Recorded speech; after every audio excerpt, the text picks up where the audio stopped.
Hello and welcome back to the YakChat channel.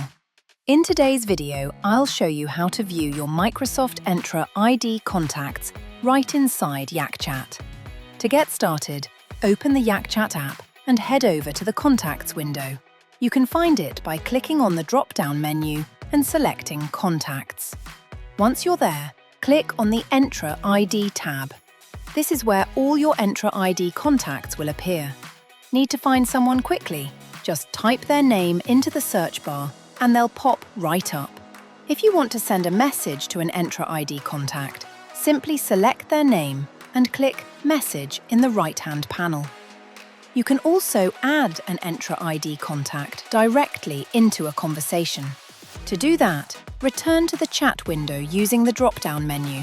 Start a new message by clicking the plus icon and then hit the Add Contact button.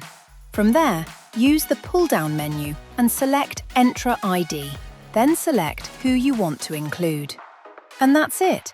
If you found this video helpful, don't forget to give it a thumbs up and hit that subscribe button so you never miss an update.